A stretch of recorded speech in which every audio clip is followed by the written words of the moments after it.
शिवसेना के बाद एनसीपी में टूट को लेकर स्पीकर को सुनाना है फैसला। 31 जनवरी है हेडलाइन।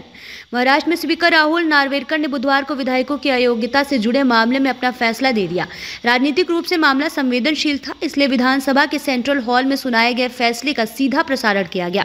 इससे इस निर्णय के तार्किक आधारों को लोगों तक पहुंचाने में थोड़ी मदद भले ही मिली हो, लेकिन शिवसेना ने अस्वीकार करते हुए इसे सुप्रीम कोर्ट में चुनौती देने की घोषणा करने में देर नहीं की।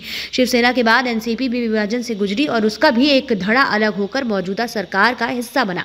वहां भी शरद पवार की अगुवाई वाला हिस्सा खुद को मूल पार्टी बताते हुए इन विधायकों की अयोग्यता का सवाल उठा रहा है। शिवसेना के बाद अब इसी महीने शरद पवार की पार्टी एनसीपी में हुए बगावत पर फैसला आ सकता है। बता दें कि शरद पवार के भतीजे अजित पवार ने बगावत करते हुए भाजपा और शिवसेना गठबंधन का दामन थाम लिया था। इसके बाद एनसीपी में भी विधायकों की अयोग्यता का केस चल रहा है। शिवसेना विवाद की तर्ज पर विधानसभा स्पीकर राहुल नार्वेकर को एनसीपी विधायकों की अयोग्यता पर भी फैसला करना है। स्पीकर के समक्ष मामले की सुनवाई जारी है। माना जा रहा है कि 20 जनवरी तक क्रॉस एग्जामिनेशन पूरा कर लिया जाएगा। क्रॉस एग्जामिनेशन को लेकर फाइनल सुनवाई 23 जनवरी को हो सकती है। इसके बाद 25 जनवरी को एक और सुनवाई के बाद 27 जनवरी को अंतिम सुनवाई कर ली जाएगी और 31 जनवरी को फैसला सुना दिया जाएगा। अजित पवार गुट को है ये उम्मीद।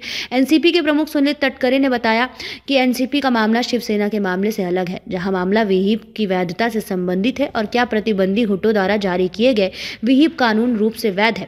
उन्होंने कहा कि एनडीए की बैठक में भाग लेने के बाद हमारे खिलाफ अनुशासनात्मक कार्रवाई शुरू की गई। अजित पवार गुट पहले ही चुनाव आयोग से इस याचिका के साथ संपर्क कर चुका है। अजित पवार को एनसीपी प्रमुख के रूप में मान्यता दी जाए और घड़ी का प्रतीक उनके गुट को आवंटित किया जाए। चुनाव आयोग ने सभी पक्षों को सुना है और अपना आदेश सुरक्षित रखा है। शरद पवार गुट का ये आरोप।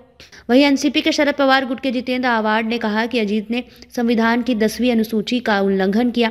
अजीत और उनके आठ सहयोगियों ने 2 जुलाई 2023 को शिंदे सरकार में कैबिनेट सदस्यों के रूप में शपथ ली, इसलिए हमने 10वीं अनुसूची के उल्लंघन के लिए उनके खिलाफ अयोग्यता की कार्रवाई शुरू की।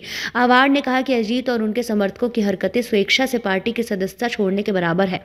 आव्हाड ने कहा कि 2 जुलाई को अजीत के उप मुख्यमंत्री के रूप में शपथ लेने के तुरंत बाद शरद पवार गुट ने उनकी और अन्य लोगों की अयोग्यता के लिए अध्यक्ष का रुख किया। बाद में अजित पवार गुट ने भी शरद पवार गुट के विधायकों को अयोग्य ठहराने की मांग की।